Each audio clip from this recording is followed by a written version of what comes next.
दादा मुरली है। ओम शांति, ओम शांति, ओम शांति। बाप दादा की आशा, संपूर्ण और संपन्न बनो। आज विशेष दूरादेश निवासी बच्चों से मिलने के लिए आए हैं। बाबा आज मिलने आए हैं, मुरली चलाने नहीं आए हैं। इतने दूर से मिलने के लिए आए हैं। इतने दूर से किस लगन से आते हैं? बाप दादा बच्चों की लगन को जानने के लिए आते हैं। एक तरफ दिल से मिलन की लगन है, दूसरी तरफ बाबा से मिलने के लिए धैर्य भी धरा है। इसीलिए धैर्य का फल विशेष रूप से देने के लिए आए हैं। सब बच्चे धैर्य के साथ बैठते हैं कि बाबा आ जाएगा तो मिलेंगे हम। विशेष मिलने के लिए आए हैं। सभी डबल विदेशी बच्चों को खास स्नेह के संकल्प देने आए हैं। दिल से मिलन के उमंग उत्साह से भरे समय बाप दादा देखते और सुनते रहते हैं। विदेशी बच्चे भी बात करते हैं बाप दादा से कि कैसे आएंगे, कैसे क्या करें, क्योंकि विदेश से आने के लिए बहुत खर्च करना पड़ता था। मधु बनाने के लिए समय भी देना पड़ता था। तो दूर बैठे भी स्नेह के कारण समीप हैं। बाप दादा हर समय देखते हैं कि कैसे रात रात जागरण करके बच्चे दृष्टि और वाइब्रेशन से स्नेह और शक्ति कैच करते रहते। देश वाले बच्चे क्या करते थे, बाबा से दृष्टि लेकर उसको चले जाते थे, लेकिन विदेशी बच्चे दूर से आते थे तो रात भर अगर बाबा बैठा रहता था तो रात भर बैठकर दृष्टि लेते थे और ना ही किसी से बात करते थे, केवल एकटक देखते रहते थे। तो उनकी लगन को आज बाबा देख रहा है। आज विशेष मुरली चलाने नहीं आए हैं। मुरलियां तो बहुत सुन ली, अब तो बाप दादा को यह वर्ष विशेष प्रत्यक्ष स्वरूप, बाप दादा की स्नेह का प्रमाण स्वरूप, संपूर्ण और संपन्न बनाने के समीपता का स्वरूप, श्रेष्ठ संकल्प, श्रेष्ठ बोल, श्रेष्ठ कर्म, श्रेष्ठ संबंध और संपर्क, ऐसा श्रेष्ठ स्वरूप देखना चाहते हैं। आज बाबा क्या क्या बोल रहे हैं कि बाबा कहता है कि सबसे प्रेम करो, संपूर्ण बन जाओ, अपने आप को इतना संपूर्ण बन जाओ कि कोई भी आत्मा आए तो वो महसूस करे कि ये कोई विशेष आत्मा है। संपन्न बनकर बाप दादा के समीपता का अनुभव करने वाले बच्चे बनो। हर संकल्प हमारा श्रेष्ठ हो जाए, बोल श्रेष्ठ हो जाए, कर्म श्रेष्ठ हो जाए और संबंध में भी जिसकी आए ना वो भी श्रेष्ठ बन जाए। संपर्क ऐसा श्रेष्ठ स्वरूप देखना चाहते हैं।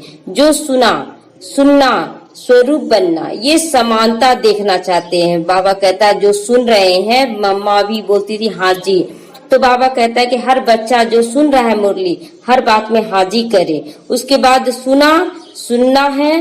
बाबा कहता है हर बात में सबको सुनाना भी है, उसका स्वरूप बनकर दिखाना है। प्रैक्टिकल परिवर्तन का श्रेष्ठ समारोह देखना चाहते हैं। बाबा कहते हैं कि दूसरों को नहीं, पहले खुद को बदल कर दिखाओ, ये देखना चाहता है बाबा। इस वर्ष सिल्वर जुबली मना लिया, गोल्डन जुबली तो मनाई और मनाएंगे, लेकिन बाप दादा सच्चे बेदाग अमूल्य हीरो का हार बनाना चाहता है। बाबा कहता है कि सिल्वर जुबली में तो नहीं आना चाहते हो ना, सिल्वर मना रहे हो, जैसे 1 साल 2 साल पूरा होता है। तो बाबा कहता है जब 25 साल पूरा उस समय हुआ था तो बोले थे बाबा कि सिल्वर जुबली, लेकिन सिल्वर जुबली में हमें नहीं आना, हमें गोल्डन जुबली यानी त्रेता में नहीं आना, सतयुग में आना है। तो बाप दादा चाहते हैं कि सच्चे बेदाग बन जाओ, कोई दाग ना लगा सके कि हाँ यहाँ पर घुसने से ये खराबी है। अमूल्य हीरो का हार पहनाना चाहता है बाबा। ऐसा एक एक हीरा अमूल्य चमकता हुआ हो जिसके लाइट माइट की चमक हद तक नहीं बेहद तक जाए। बाबा कहता है इतना अपने आप को परफेक्ट बना लो कि केवल परिवार वाले ही नहीं, पूरा विश्व आपको जाने की नहीं कोई विशेष आत्मा है। बाप दादा ने बच्चों के हद के संकल्प, हद के बोल, हद के सेवाएं, सही हद की संबंध बहुत समय तक देखे, लेकिन अब बेहद का बाप बेहद की सेवा देखना चाहता है। बाबा कहता है कि हद का तो देख लिए कि खुद को बदले, परिवार को सेवा किया, सब कुछ देख लिया, लेकिन अब बेहद की सेवा करनी है तुम्हें, क्योंकि यहाँ बेहद का बाप आया हुआ है। उसके आगे यह दीपकों की रोशनी क्या लगेगी? ठीक है, एक एक दीपक जला दिए, उसको ज्ञान दे दिए, उसको ज्ञान दे दिए, लेकिन दीपक की रोशनी केवल अपने तक सीमित होती है। बाबा कहता है लाइट माइट हाउस बन जाना है तुम्हें। बेहद की तरफ दृष्टि डालो कि पूरा विश्व ही हमारा परिवार नजर आए। बेहद की दृष्टि बने तब सृष्टि परिवर्तन होगा। केवल अपने तक हम ज्ञान रखें, अपने तक ही परिवर्तन का कार्य रखें, तो बाबा कहता वैसा सेवा नहीं, बल्कि विश्व को परिवर्तन करने की क्षमता बनानी है। सृष्टि परिवर्तन का इतना बड़ा कार्य थोड़े समय में संपन्न करना, समय बहुत थोड़ा है और करना बेहद का है, तो गति और विधि बेहद की फास्ट गति करनी है। बाबा कहता गति और विधि दोनों को इतना फास्ट करो कि बेहद की सेवाएं नजर आए। आपकी सोच से देश विदेश का वायुमंडल में यह एक ही आवाज गूंजे कि बेहद का मालिक, विश्व का मालिक, बेहद का राज्य अधिकारी, बेहद के सच्चे सेवाधारी हमारे देव आत्माएं आ गए। आज लोग बोल रहे हैं ना कि देवी देवताओं का आह्वान करें कि आकर इन परिस्थितियों से छुटकारा दिलाओ। तो बाबा कहता है कि खुद को परिवर्तन कर लिया और कुछ लोगों को परिवर्तन कर लिया। अब पूरे विश्व के सामने प्रत्यक्ष होने का समय आ गया। उन लोग बोले कि हाँ, वो जिस देवी देवता की खोज हम लोग कर रहे थे वो उतर चुके हैं। अभी यह बेहद का आवाज चारों तरफ गूंजे, तब संपूर्णता और समाप्ति समीप अनुभव करोगे। बाबा कहता है एक तो खुद भी संपूर्ण समझोगे और समाप्ति का अनुभव होगा। अच्छा, चारों ओर के श्रेष्ठ भावना, श्रेष्ठ कामना पूर्ण करने वाले फरिश्ता सो देवता आत्माओं को उच्च सदा ऊंचा स्थिति में स्थित करने वाले लाइट माइट हाउस विशेष आत्माओं को, बाप दादा के सूक्ष्म इशारों को भी समझने वाले विशाल बुद्धि बच्चों को बाप दादा का याद प्यार और नमस्ते। देश विदेश के सभी बच्चों के प्रति बाप दादा ने संदेश के रूप में याद प्यार दिया। हम बच्चों की ओर से भी रूहानिया बाप दादा को याद प्यार, गुड मॉर्निंग और नमस्ते नमस्ते। चारों ओर की स्नेही, सहयोगी और शक्तिशाली बच्चों के भिन्न भिन्न लहरों के पत्र देखकर बाप दादा स्नेह के सागर में समा गए। बाबा कहता चारों ओर के बच्चे, मतलब जो बच्चे नहीं आए हैं और जो आए हैं, सबके बाप दादा पत्र पढ़ते हैं और सबको याद प्यार दे रहे हैं। सभी को भिन्न भिन्न लहरें अपने उमंग उत्साह के अनुसार श्रेष्ठ है। बाबा कहता अपने अपने अनुसार तो सबकी क्या है, उमंग उत्साह अच्छी ही रहती है कि नहीं हम अच्छे से अच्छा करें, और बाप दादा उन लहरों को भी देखकर खुश होते हैं। उमंग भी बहुत अच्छी है, प्लान भी अच्छे अच्छे बनाते हैं। अभी प्रैक्टिकल का मार्क्स बाप दादा से लेना है और भविष्य का खाता जमा करना। बाबा कहता है कि प्लान तो अच्छा बना रहे हो, लेकिन प्लान को प्रैक्टिकल में भी तो लाना है, दूसरों को दिखाना भी तो है कि हम कैसा सेवा कर रहे हैं। तो इस समय बाप दादा प्रैक्टिकल कोर्स का मार्क्स हर बच्चे का नोट कर रहे हैं कि प्रैक्टिकल में वो कितना सेवा कर रहे हैं, केवल हद में तो नहीं फंसे हैं। अपने को कर ले बाबा तब हम ये बेहद का सेवा करेंगे, थोड़ा परिवार सहयोग दे दे तो हम ये सेवा करेंगे। तो ये बाबा क्या बोल रहा है कि तुम अभी भी समय ही मांग रहे हो, अब समय ही कहाँ है जो हम तुमको समय देंगे। तो और यह वर्ष विशेष प्रैक्टिकल का कोर्स बन रहा है, प्रैक्टिकल फोर्स का एक्स्ट्रा मार्क्स लेने का वर्ष बना है, प्रैक्टिकल फोर्स का एक्स्ट्रा मार्क्स लेने का समय है ये समय। इसीलिए जो इशारा समय प्रति समय मिले हैं उन इशारों को हर एक स्वयं के प्रति समझकर नंबर में लाओ और नंबर लेते चलो। बाबा कहता है कि जो इशारा बाप दादा से मिल रहा है कि अब समय बहुत कम है और समय की गति और सेवा की गति को फास्ट करो, इसको प्रैक्टिकल में लाने के लिए नंबर 1 बनना है। विदेश के व देश के बच्चे जो दूर भी बैठे हैं, समीप के स्नेह का सदा अनुभव होता है और सदा उमंग रहता है। कुछ करके दिखाएं, यह करें, ऐसा करें, यह उमंग है तो बेहद की सेवा का सबूत भी तो बनकर उमंग उत्साह का प्रैक्टिकल लाने का विशेष चांस भी तो दिखाओ। बाबा कहता उमंग तो अंदर में सभी का है कि हम विशेष आत्मा बन जाए, हम कुछ सेवा कर कर दिखाएं, लेकिन सोचते ही रह जाओगे कि उसको प्रैक्टिकल भी लाओगे। इसलिए उड़ती कला का रेस करो कि हम कितना जल्दी आगे बढ़कर दिखा दे। ये समय उड़ती कला का है।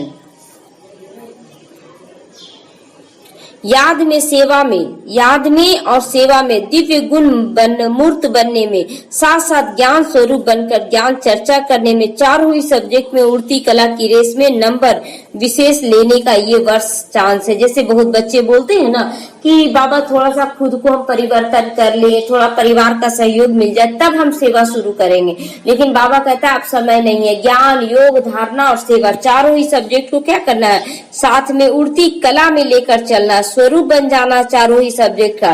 तो बाबा कहता है एक साथ लेके चलो, ये विशेष चांस अब ले लो, नया अनुभव करो कि चारों ही सब्जेक्ट में लेकर चलने का क्या आनंद मिलता है। नवीनता लोग पसंद करते हैं ना, तो यह नवीनता करके दिखाओ। शुरुआत में क्या था, लोग पहले ज्ञान लिए, योग सीखे, फिर धारणा किए, तब सेवा पे निकले, लेकिन अभी बाबा क्या बोल रहा है, चारों ही सब्जेक्ट को लेकर चलना है।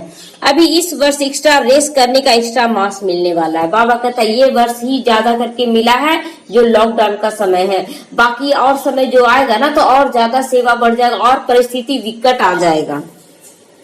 तो एक्स्ट्रा समय मिला है। पुरुषार्थ अनुसार प्रारब्ध तो सदा ही है। बाबा कहता जिस समय भी जो भी करोगे उसका तो प्रारब्ध मिलना ही है, लेकिन यह वर्ष विशेष एक्स्ट्रा वर्ष लेने का मार्क्स मिला है, इसलिए खूब उड़ती कला के अनुभवी बन सकते हो। आगे बढ़ते जाओ, औरों को भी आगे बढ़ाओ। बाप सभी बच्चों के गले में बाहों की माला डाल दे रहे हैं। बाबा कहता कि विजय की माला सबके गले में पड़ी है, लेकिन वो विजय की माला पहनने लायक तो बनो। बाबा कहता माला लेकर तो हम खड़े हैं, डाल भी रहे हैं, लेकिन उसके लायक तो बनो। दिल बड़ी करेंगे तो साकार में पहुंचना भी सहज हो जाएगा। बाबा कहता है कि अगर दिल बड़ा करके कोई भी सेवा करोगे तो साकार तक पहुंचना। जैसे विदेशी बच्चे थे ना, तो जितना उनको खर्च होता था यहाँ आने के लिए मधुबन में, तो वो जितना 8 घंटा में कमाते थे ना, उसके अलावा 8 घंटा जब मेहनत करते थे तब उनको इतना धन मिलता था कि वो मधुबन पहुंच पाते थे। इसीलिए बाबा कहता है कि साकार में पहुंचना सहज हो जाएगा। जहाँ दिल है वहाँ धन आ ही जाता है। दिल धन को कहाँ न कहाँ ले जाता है, तो इसीलिए दिल और धन नहीं देखना है कि धन है या नहीं, कैसे हम जाएंगे, ये नहीं सोचना है। अगर आपका दिल है तो धन अपने आप पहुंच जाएगा। तो यह बाप दादा नहीं मानते हैं कि अगर धन दिल है तो नहीं पहुंच पाओगे। बाबा कहता अगर आपका दिल है तो धन अपने आप पहुंचेगा और आप बाप दादा के पास पहुंच ही जाओगे। दिल वाले को किसी न किसी प्रकार से टचिंग होती है और पहुंच जाते। जो दिल से पूरा बाबा को आह्वान करते हैं कि बाबा हमको आना ही है, हमको करना है, तो उसको हर तरह का सहयोग ना मिले ये हो नहीं सकता है। तो मेहनत का पैसा हो, मेहनत का धन पद्मा गुना लाभ देता है। तो बाबा कहता है कि मेहनत करो, कैसे हमको धन जमा करके हमको बाप दादा के यज्ञ में लगाना है, कैसे बाप दादा के पास पहुंचना है।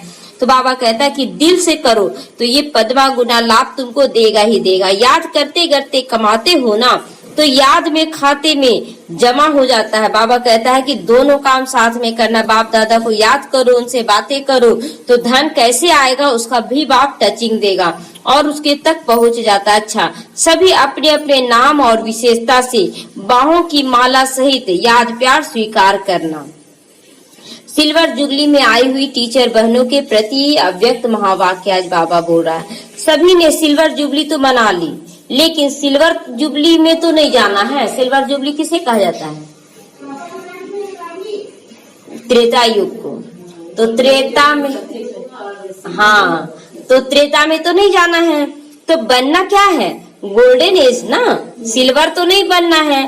ठीक है, जैसे यहाँ का है कि ये सेवा हम लोगों का माताओं बहनों का हो गया, लेकिन ये सिल्वर जुबली तब हुआ। अभी क्या करना, अनेक सेवाएं पड़ी हुई हैं कि पुरुष स्त्री सबका सेवा यहाँ हो, हर तरह का धर्म का सेवा हो, हर तरह का कास्ट का सेवा हो।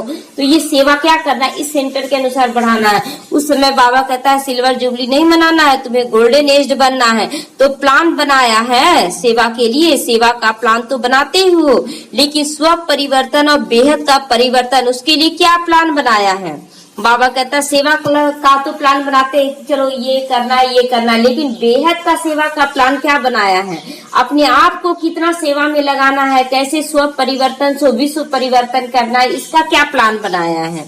यह तो अपने अपने स्थान का प्लान बनाते हो, करते करेंगे ये करेंगे, लेकिन आदि निमित्त हो तो बेहद का प्लान बनाओ ना। जैसे आदि के जो दादियां थी वो क्या की, फिर विदेश का सेवा शुरू की कि नहीं हमें हद में नहीं जाना, केवल देश का ही सेवा नहीं विदेश का भी सेवा करना। उसी तरह केवल इतना ही बहन माता लोग आ रही, बस इतना ही तक सेवा नहीं हम लोगों को करना, हम लोगों को आगे भी तो बढ़ाना है। तो इस हिसाब से लेकर चला कि कैसे इस सेवा को और आगे बढ़ाया जाए। तो ऐसे बुद्धि में इमर्ज होता रहता है कि हमें इतने सारे विश्व का कल्याण करना, यह इमर्ज होता है ना कि और सेवा बढ़ाएं। तो यह समझते हो, यह तो जिसके नाम है वही जाने, ये समझते हो कि जो निमित्त बना है बस वही जाने, नहीं तो हम नहीं करेंगे। और निमित्त भी किसको बाबा बनाता है कि जो जैसे यहाँ पर है कि टाइम से आना है हमको मुरली के लिए। अब देखिए कि 10 दिन आए, 11वां दिन कुछ मुश्किल आ गया कि नहीं आज के दिन हम नहीं आ पाते, तो आसानी से बोल देते ना आज हम नहीं आ पाएंगे। लेकिन अगर अपने आप को निमित्त समझे तो उस दिन फिर तो आपका घाटा लग जाएगा, कितनी आत्माएं आकर लौट जाएंगी अगर आप निमित्त है मुरली चलाने के। तो बाबा कहता है नहीं, ऐसा सेवक बनो, निमित्त बनो कि एक दिन भी मेरा मिस ना हो, तब तो बेहद का सेवा स्टार्ट होगा। और किसी को सौंप दिया जाएगा कि नहीं आपको ये सेवा, आज वो आई कल बोलेगी कि आज हमको काम है, तो सेवा हो पाएगा वैसा?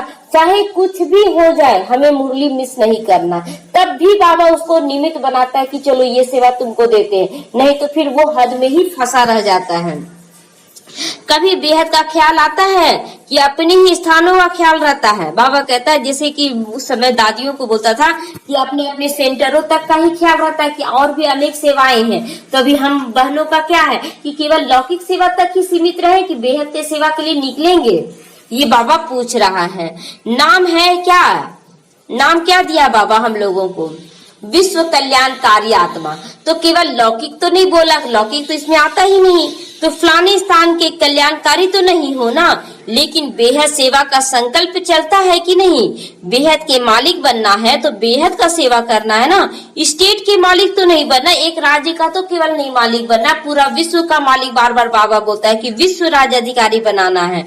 तो सेवाधारी निमित्त आत्माओं में जब यह लहर पैदा हो तब वह लहर औरों तक भी पैदा हो जाएगी। बाबा कहता है जब हम एक एक आत्मा बेहद की सेवा के निमित्त बनेंगे तभी अनेक आत्माओं को तैयार कर पाएंगे। लेकिन उसके लिए क्या करना, पूरा पक्का निश्चय करना है कि बाबा कुछ भी हो जाए एक दिन भी मिस ना करें, तभी ये सेवा बेहद में बदलेगा। अगर सोच ले कि चलो एक दिन में क्या हो जाएगा, एक दिन कोई और संभाल लेगी, लेकिन मेरा तो वो खत्म हो गया ना उस दिन का सेवा। तो जो निमित्त बाबा इसीलिए नहीं बनाता है। कभी कभी लोग बच्चे बोलते हैं कि हम भी निमित्त बन जाते, लेकिन आप खुद सोचिए कि अगर एक दिन भी मिस किए तो उस दिन फिर हम क्या करेंगे अगर हम निमित्त रहते तो ये सोच कर चलना कि हम सब निमित्त हैं और हमें सेवा करना। अगर आप लोगों में ये लहर नहीं होगी तो फिर आगे कैसे बढ़ोगे? तो दूसरों को भी नहीं आ सकती ना। बाबा कहता कि खुद में ये लहर करो कि जैसा कर्म हम करेंगे हमें देखकर और करेंगे। अनेक आत्माएं क्या फिर इंतजार करेंगी कि वो बहन आएगी तो सेवा करेगी, आज नहीं आई तो इंतजार करके चली गई, तो ये हद का सेवा हो जाएगा ना, बेहद का तो हुआ नहीं। कि ये परिस्थिति क्या करे बाबा, हमको रोक दी, क्या परिस्थिति हमसे ज्यादा महत्वपूर्ण हो गया जो आपको रोक दी? तो सदा बेहद के अधिकारी समझकर बेहद का प्लान बनाओ। पहली मुख्य बात है किसी भी प्रकार के हद के बंधन में बंधे हुए तो नहीं हो। अपने आप को चेक करो कि हद के बंधन में तो नहीं बंधे हैं कि ये सेवा रुक जाए। बाबा कहता किसी भी हालत में सेवा नहीं रुकना चाहिए, कुछ भी हो जाए, बीमारी आ जाए, बाबा आपका तन है, हमको तो जाना ही है। तो ऐसा तो बहुत ऐसा परिस्थिति यहाँ भी आया जो हद का भी आया, रोग हर तरह का, लेकिन नहीं, टाइम पे हमको जाना है चाहे कुछ भी हो जाए। तो बाबा कहता है इस तरह का हर एक आत्मा अपने आप को समझो कि हम बेहद के सेवाधारी बने, बंधन मुक्त ही बेहद के सेवा में सफल हो सकते हैं। यहाँ ही प्रत्यक्ष होता जा रहा है और होता रहेगा। तो इस वर्ष क्या विशेषता दिखाओगे? अब इस वर्ष अपने आप को चेक करो कि हम कौन सी विशेषता की कोई भी परिस्थिति हमें रोक सकती है। आज के बाद ये सोचना है कि हमें किसी भी हालत में रुकना नहीं है। दृढ़ संकल्प तो हर वर्ष करते हो, जब कोई ऐसा चांस बनता है उसमें दृढ़ संकल्प भी करते हो, कराते भी हो, तो दृढ़ संकल्प लेना भी कॉमन हो गया ना। अब आज लिए दृढ़ संकल्प की, आज बाबा हम आ गए, अब फिर ऐसा कोई परिस्थिति आए आज हम नहीं आ पाए तो वो टूट गया ना, वो टूट गया। लेकिन आज से क्या करना है कि कुछ भी हो जाए बाबा हमको इस समय पहुंचना ही है, पहुंचना। कहने में तो दृढ़ संकल्प आता है लेकिन होता है केवल संकल्प, दृढ़ होता नहीं। टूट गया तो दृढ़ नहीं हुआ। तो अगर दृढ़ होता तो दोबारा नहीं लेना पड़ता ना। अगर बार बार टूट रहा है तो दोबारा फिर लेते, आज से फिर करेंगे बाबा, अब नहीं तोड़ेंगे ये संकल्प। लेकिन फिर कुछ परिस्थिति आता है तो टूट जाता है।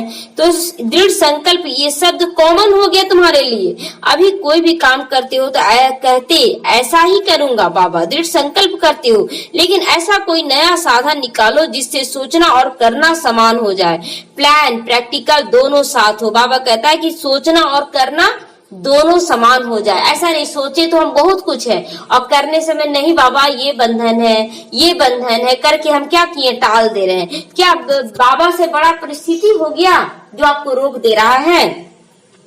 प्लान तो बहुत बनाते हो लेकिन प्रैक्टिकल में समस्याएं भी आती है ना। वो समस्या तो बाबा कहता आएगा ही, मेहनत भी लगती है उसको पार करने में, सामना भी करना पड़ता है, यह तो होगा ही और होता रहेगा। बाबा कहता समस्या आना रुकेगा नहीं, वो तो लास्ट तक होता रहेगा। लेकिन उन समस्याओं का सामना करते हुए तुम्हें दृढ़ संकल्प लेना है कि हमको ये करना ही है। लेकिन जब लक्ष्य है तो प्रैक्टिकल में सदा आगे बढ़ते रहोगे। इसका बाबा गारंटी दे रहा है कि अगर तुम दृढ़ संकल्प कर दिए तो तुम्हारा विजय निश्चित है। लेकिन अगर तुम डर गए बाबा ये बंधन है, ये बंधन है, तो तुम्हारा वही स्टॉप हो जाता है। तो बाबा कहता है अभी ऐसा प्लान बनाओ जो कुछ नवीनता दिखाई दे, नहीं तो हर वर्ष इकट्ठे तो होते हो, कहते हो वैसे के वैसा है बाबा। बाबा कहता है अभी क्या है, जैसे इस साल तक ये सेवा हुआ, अगले साल के लिए हम लोग कुछ नया सेवा करें ना, तब तो प्रैक्टिकल होगा कि नहीं यहाँ का भी अब सेवा बढ़ रहा है। तो बाबा कहता है अब नवीनता करो, यहाँ भी एक दो को वैसा ही देखते रहते हैं, मन पसंद नहीं होता है। बाबा कहता है कि सबको उतना ही तक देख रहे हैं कि हाँ बस जा रहे हैं, कर रहे हैं, बस इतना ही। कुछ नया तो अपने आप को करो कि हम कुछ अलग विशेष सेवा करने के लिए निमित्त बने। जितना चाहते उतना नहीं होता है ना, वह कैसे हो, उसके लिए ओटे सो अर्जुन, जो ओटे सो अर्जुन। तो अपने अंदर क्या करना, जो ओटे सो अर्जुन का मतलब क्या हुआ, बाबा जो बोल रहा है ना उसको अंदर में चिंतन करना है कि हमें अब आगे क्या करना है, कौन सी सेवा करना है जो बेहद का सेवा में प्रैक्टिकल रूप दिखाई दे। तो एक भी निमित्त बन जाता है तो औरों में भी उमंग उत्साह कितनों में भर सकता है। तो इतने सारे इकट्ठे हो, क्या ऐसा प्लान प्रैक्टिकल में नहीं बना सकते हो? जब एक के द्वारा इतना हो सकता है तो क्या इतनी सारी माताएं बहनों के द्वारा क्या प्रैक्टिकल में नहीं हो सकता बहुत सारा सेवा? हर एक क्या सोचे कि हम एक है, 1000 को तैयार कर सकते हैं, ये प्रैक्टिकल में लेकर चलना है। थ्योरी के पेपर्स होते हैं, प्रैक्टिकल के भी पेपर होते हैं। बाबा कहता है कि अंदर में ज्ञान चिंतन का भी पेपर होता है। जैसे कि कुछ विघन आ गया तो हम लोगों का चिंतन उधर चल जाता नहीं, उससे किनारा करके सोचने का भी ढंग बदलना है। उसके बाद प्रैक्टिकल में भी पेपर आएगा। यहाँ पर जैसे सेवा में आगे बढ़ेंगे तो उसमें भी पेपर आना शुरू होगा, लेकिन उसमें भी क्या सोचना नहीं, हम जब निमित्त बने हमको करना ही करना है। तो यह तो की है, जो आदि के निमित्त बने उन्हों का भाग्य तो श्रेष्ठ बन गया। आदि के निमित्त बने ना, जैसे शुरुआत में दादी लोग बनी तो हर सेंटर में एक बहन क्या करती है, निमित्त बन जाती है। तो फिर आने वाली बहनों को भी निमित्त बनना है ना कि कुछ और विशेष सेवा की हम निमित्त बने। इसके लिए विशेष अटेंशन बाबा दे रहा। हर कर्म करने के पहले लक्ष्य रखो कि मुझे स्वयं को संपन्न बनाकर सैंपल बना देना है। बाबा कहता है कि उस सबके सामने क्या एग्जाम्पल बनाओ कि हम कौन सी सेवा में विशेष कर सकते हैं। होता क्या है कि संगठन का फायदा भी होता है, होता क्या है कि संगठन का फायदा भी होता है तो नुकसान भी होता है। संगठन में एक दो को देख अलबेले भी हो जाते हैं, संगठन में एक दो को देखकर उमंग उत्साह भी आता है। दोनों होता है ना, दोनों चीज बाबा बता रहा कि संगठन में जब आते हैं तो किसी एक दो को अलबेला में देख लेते हैं कि देखो इतना साल चल रहा है लेकिन फिर भी आगे नहीं बढ़ा, हम क्या आगे बढ़ सकते, तो ये अलबेला पल लिया है। लेकिन एक दो को उमंग उत्साह भी तो रहता है कि हाँ ये जब इतना आगे बढ़ सकते तो हम क्यों नहीं कर सकते हैं। तो हमें क्या है, नीचे वालों को नहीं देखना, हमें ऊपर वालों को देखना है।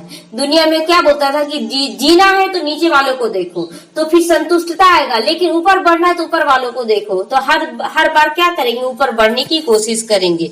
दोनों को देखना है, तो संगठन को अलबेलापन से नहीं देखना है।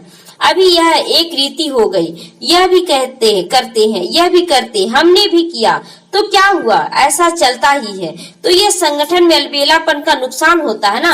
अब जो बच्चे बोलते हैं क्या करे बाबा, ऐसा परिस्थिति आ गया, ऐसा करना पड़ा, तो अलबेलापन हो गया। नहीं, कोई भी समस्या तुमसे बड़ी नहीं हो सकती, तुम बड़े हो, समस्या बड़ी नहीं है। समाधान स्वरूप बनना है, समस्या स्वरूप नहीं बनना है। संगठन में श्रेष्ठ बनने का सहयोग लेना भी है और देना भी है।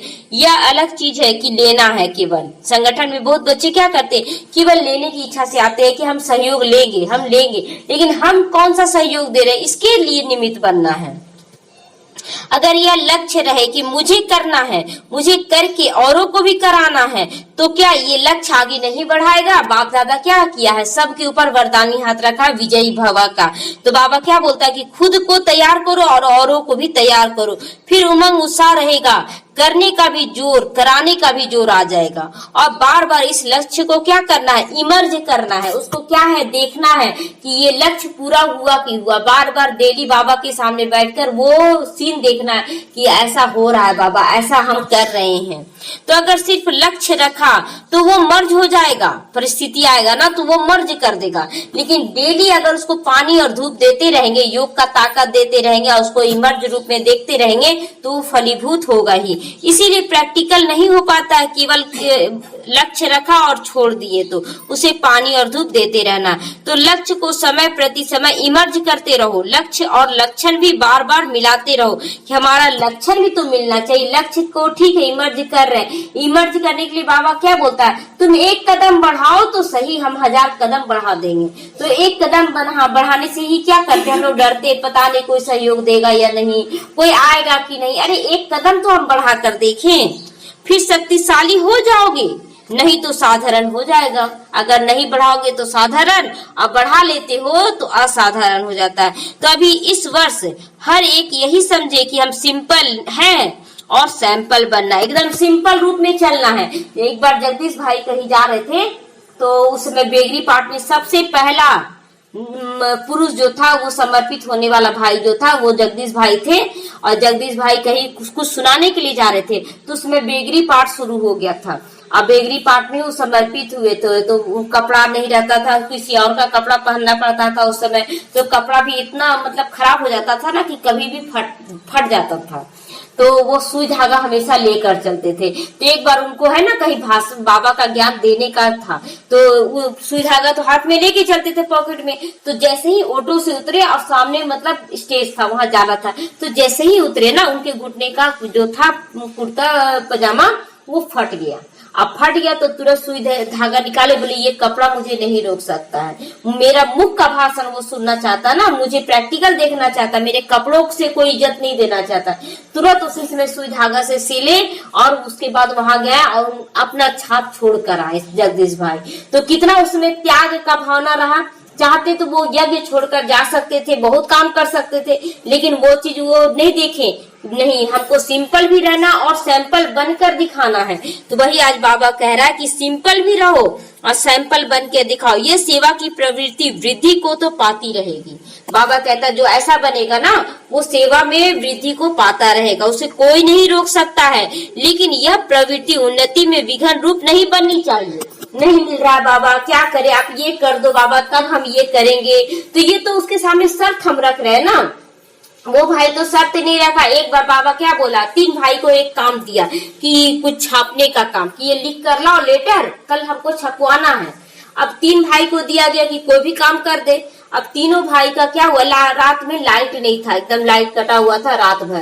तो 2 भाई तो बोले कि बोल देंगे बाबा को, लाइट ही नहीं था तो हम कहाँ से करते। लेकिन जगदीश भाई क्या किए कि बाहर में एक पॉल पास लाइट जला हुआ था, वहीं जाकर रात भर जग कर किए। जब सुबह हुआ तो बाबा पूछा कि कौन किया, तो 2 भाई बोले अपना अपना बहाना सुना दिए कि ये हुआ ये हुआ। जगदीश भाई एकदम सरलता से लाकर रख दिए। बोले कि तुम कैसे किया, तो बोले कि नहीं बाबा बाहर में एक लाइट जल रहा था। बोले कि नहीं, बाप दादा का आह्वान है कि ये काम करो तो हमको करना ही है, चाहे कोई भी परिस्थिति आ जाए। वो कर दिखा दी। उस दिन से बाबा उसको क्या दिए, उनको संबोधन कि तुम संजय हो। संजय, दिव्य दृष्टि का ज्ञान उसको दे दिए कि तुम्हारे द्वारा ही सारी पत्रिका छपेगी। तो जितना भी पत्रिका ये सब छपा ना, सब उन्हीं के द्वारा छपा, जगदीश भाई का लिखा हुआ ही छपा। तो सोचिए कि एक विघन उसको वरदानी स्वरूप बना दिया ना। अब 2 भाई जो बहाना दिया वो तो पीछे हो गया। इसीलिए कभी भी किसी भी बात में बहाना नहीं करना है। अगर उन्नति में विघन रूप बनती है तो सेवा नहीं कहेंगे इसको। अच्छा है, बहुत बड़ा झुंड है। जब इतना छोटा सा झुंड, जब छोटा सा एटम बम भी कमाल दिखा सकता है, तो क्या इतने एटॉमिक बम कमाल नहीं दिखा सकते हैं। बाबा कहता है एक छोटा सा बम अगर कहीं फेंकते हैं तो कितनों को जान गंवा देता है, एक राज्य को खत्म कर सकता है। तो बाबा कहता है इतने सारे बम बने, इतने सारे भाई बहन तैयार हुए, क्या हम लोग वैसा बम नहीं बन सकते हैं कि इतना कहीं भी ज्ञान का कमाल दिखा सकते हैं। स्टेज पे आने वाले आप लोग ही हो ना, गोल्डन जुबली मनाने वाले भी आप लोग हो, बैकबोन। लेकिन प्रैक्टिकल में स्टेज में आने वाले आप बनना है। बाबा कहता अभी तो बन गया ज्ञान का स्वरूप, अब प्रैक्टिकल में स्टेज में आना है कि हमको क्या करना है आने वाले समय में। अभी कुछ ऐसा करके दिखाओ जैसे गोल्डन जुबली के निमित्त आत्माओं का संगठन, स्नेह का संगठन दिखाई दे और उस स्नेह के संगठन ने प्रत्यक्ष फल दिखाया। सेवा की वृद्धि, सफलता सेवा में भी वृद्धि कराएगी। बाबा कहता है इतना स्वरूप बन जाओ कि कोई भी विघ्न तुम्हें रोक ना सके और हर सेवा में वृद्धि को पाते रहे, सेवा में सफलता होते जाए। तो ऐसा ही संगठन बनाओ जो किले का रूप हो। जैसे गोल्डन जुबली वाली निमित्त दादियां, दीदियां जो भी हैं, उन्होंने जब स्नेह और संगठन की शक्ति का प्रत्यक्ष फल दिखाया तो आप भी प्रत्यक्ष फल दिखाओ ना। बाबा कहता जब इतनी आत्माएं हैं तो हर एक आत्मा कुछ विशेष सेवा का प्रत्यक्ष दिखाओ कि हम कुछ विशेष कर सकते हैं। तो एक दो के समीप आने के लिए समान बनना पड़ेगा। संस्कार भिन्न भिन्न तो है ही और रहेंगे भी। बाबा कहता है ना कि सबका संस्कार अलग अलग है, वो तो रहेगा ही। अब उसमें टकराव नहीं करना, बाबा ये तो ऐसा कर रहा, बाबा इसके द्वारा ऐसा हो रहा, ये ऐसा वो है। हम क्या कर रहे हैं, हम इस संगठन को लेकर भी चलना और निमित्त भी बन जाना सेवा के लिए। तो बाबा कहता है अभी जगदम्बा को देखो, अब ब्रह्मा को देखो, संसार भिन्न भिन्न ही रहे। अभी जो भी निमित्त दादी दीदियां सबके संस्कार अलग अलग थे ना, लेकिन संस्कार मिलाना ये भी स्नेह का सबूत दिया ना।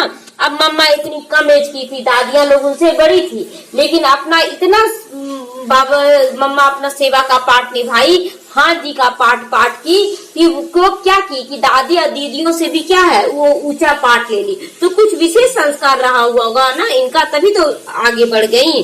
तो बाबा कहता संस्कार तो सबका अलग अलग होगा ही, कोई कम रहेगा, कोई ज्यादा रहेगा, कुछ कुछ रहेगा, लेकिन सबसे संस्कार मिलाते हुए अपने आप को आगे बढ़ा लेना है।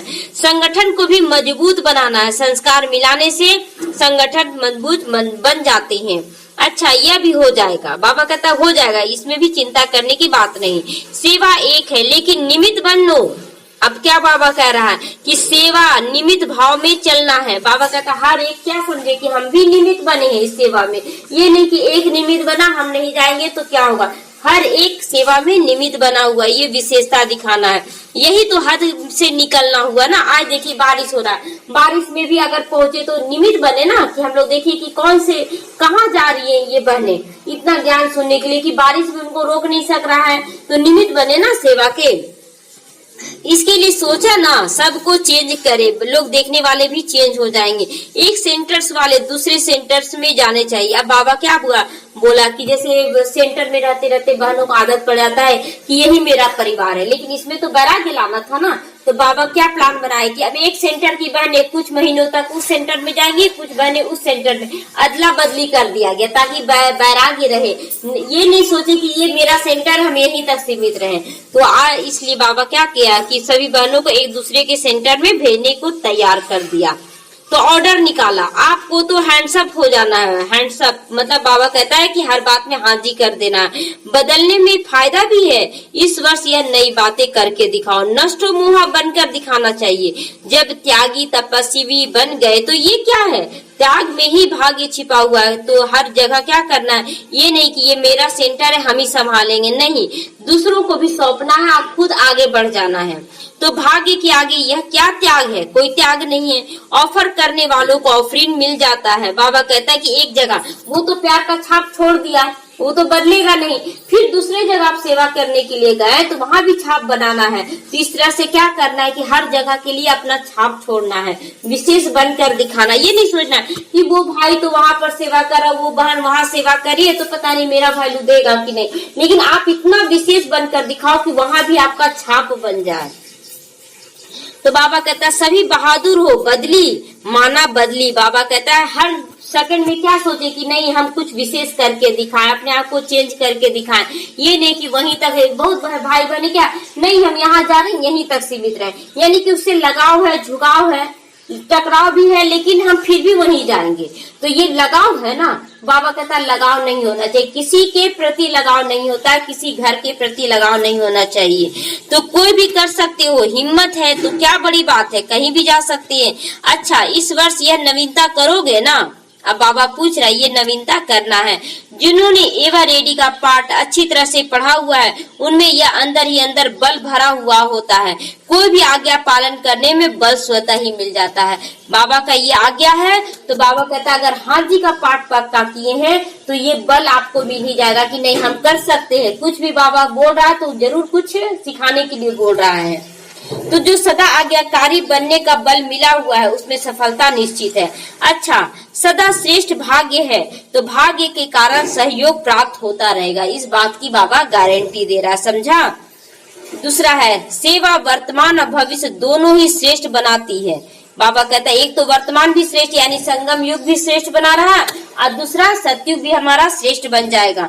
तो सेवा का बल कम नहीं होना चाहिए, याद और सेवा दोनों का बैलेंस होना चाहिए। बहुत बच्चे बोलते हैं ना बाबा अभी हम खुद ही तैयार नहीं हुए तो सेवा के लिए क्या निकलेंगे। अब क्या वो समय है कि हम खुद को तैयार करें बाबा, फिर परिवार वालों को तैयार करें बाबा, तब हम सेवा करेंगे? ये समय है? अब वो समय ही नहीं है। इसलिए बाबा क्या किया, आज मुरली में भी शुरुआत में बोल दिया कि ज्ञान योग धारणा सेवा चारों ही को लेके अब चलना पड़ेगा, उड़ना होगा तुम्हें। सब बंधनों को किनारा करके उड़ना होगा, लेकिन उड़ना होगा कुछ भी हो जाए। ये शुरुआत का पाठ है ना जो शुरुआत में चला था, सारे बंधन तोड़कर उड़ी, तो ये लास्ट का पाठ है जो वही बंधन तोड़कर उड़ना होगा। तो सेवा का उन्नति का अनुभव कराएगी। याद में सेवा करना नेचुरल है। ब्राह्मण जीवन का नेचर ही क्या है? सफलता। याद में रहना, ब्राह्मण जीवन लेना अर्थात याद का बंधन बांधना, याद का केवल बंधन बांधना। जैसे वह ब्राह्मण जीवन में कोई न कोई निशानी रखते हैं तो इस ब्राह्मण जीवन की निशानी है याद। बाबा कहता है याद इतना पक्का कर लो कि सारे बंधन को वो तोड़ सके। याद में रहना नेचुरल हो जाए। याद अलग है, सेवा अलग है नहीं। बाबा कहता है याद अलग सेवा अलग नहीं। अगर आप सेवा कर रहे हैं तो याद तो कर ही रहे ना, बाबा का ही सेवा कर रहे तो बाबा को याद करे, देखो बाबा ये बोला है, बाबा ने ऐसा ज्ञान देने बोला, तो बाबा को तो याद कर रहे हैं। तो ये नहीं समझना है कि सेवा अलग है याद अलग है। याद बाबा बैठने का टाइम नहीं मिल रहा है, सेवा ज्यादा हो जा रहा है, ये नहीं सोच रहा है। बाबा कह रहा है कि अगर सेवा भी कर रहे हो तो याद भी कर रहे हो, दोनों सेम है, दोनों इकट्ठा होना चाहिए। अब इतना टाइम कहाँ है जो याद अलग करोगे सेवा अलग करोगे। अब वो टाइम ही कहाँ है कि हम बैठकर 4 घंटा दें, तब जो समय भी बचेगा तब हम सेवा देंगे। इसीलिए याद और सेवा साथ साथ होना चाहिए। इसमें अनुभवी बन जाओ कि हम दोनों साथ साथ कर सकते हैं। अब जैसे एक बहन से बोले कि जैसे घर में किचन का काम कर रहे हैं या कोई भी काम करे, मुरली लगाती है, अब मुरली पे ध्यान हमारा कान में होना चाहिए ना, और मन से होना चाहिए। इधर शरीर से हम काम कर रहे, तो वो बहन बोली कि क्या ऐसा हो सकता है काम भी करे और सुन सकते हैं? हो सकता है ना ऐसा कि हम मन और बुद्धि को क्या कर दे, उस मुरली में टिका दे, इधर शरीर से हम सेवा करें, तो दोनों सेवा हो सकता है। लेकिन जो नए है वो लोग सोचते हैं कि नहीं हो पाएगा, लेकिन वो हो सकता है, तो डबल कमाई हो जाएगा, तो सफलता भी प्राप्त करते हो, डबल सेवा का अनुभव बन जाता है। अच्छा, आज का वरदान है कर्मों की गति को जानकर गति और सदगति का फैसला करने वाले मास्टर दुख हरता सुख करता बनो। अभी तक अपने जीवन की कहानी देखने और सुनाने में बिजी नहीं रहो। बाबा कहता है कि जैसे कोई विघन आ रहा है, पूरा हम लोग आगे बढ़े तो अपना अनुभव सुनाते हैं ना कि ये अनुभव से हम लोग आगे बढ़े, ये अनुभव से। अब वो सुनाने का भी समय नहीं है। अब बाबा कह रहा है कि और आगे बढ़ो और सबको आगे लाओ ज्ञान में, बल्कि हर एक कर्म को गति को जानकर गति सदगति देने के फैसले करो। बाबा कहता है कि हर एक कर्म को सेवा बना दो, कि हम कैसे हर कर्म को सेवा द्वारा निमित्त बना दे, कि हर एक कोई देखे हमारे हर कर्म को तो ये कैसे सेवा कर रहा है। इतना खाना देखे तो खाना से भी सेवा हो जाए, इतना कम खाना खाते हुए भी ये इतना सेवा कैसे कर रहा है, फिर इतना विघन आ रहा फिर भी ये हंसते खेलते कैसे रह रहा, तो हर कर्म हमारा क्या हुआ, सेवा बन रहा है ना, तो ये सेवा बना देना है। तो फैसला करो कि हमें कैसे करना। मास्टर दुख हरता सुख करता का पाठ बजाओ। एक होता है ना कि जैसे कि कोई हिसाब किताब लेने आया, कोई अचानक से कुछ गलत आपको बोल दिया, तो उसमें क्या बच्चे सोचते हैं कि हिसाब किताब आया है, मेरा कोई जन्म का हिसाब। लेकिन अगर हिसाब किताब भी सोचते हैं तो अंदर में एक दुख का फीलिंग होता है कि हम कितना इसको दुख दिए, जो हमको दुख देने आ गया, ये भी एक दुख का फीलिंग आया। लेकिन आज से उसको भी समाप्त कर देना। क्या सोचना है कि हिसाब किताब नहीं आया है, मेरे अंदर ये सहन शक्ति का चेक करने आए, ये टीचर बन के आए कि मेरे अंदर ये सहन शक्ति है, मेरे अंदर ये समाने की शक्ति, हिसाब किताब को भी किनारा से कर दे कि नहीं, हिसाब किताब से दुख होता है कि हम इतना दुख दिए जो हमको ये दुख दे रहा है। नहीं, वो देखने आ रहा है वो आत्मा कि इसके अंदर सहन शक्ति है कि नहीं, तो ये समाने का शक्ति है कि नहीं। अब मम्मा को कोई भी विघन आता था ना, किसी से चर्चा नहीं करती थी, किसी से नहीं।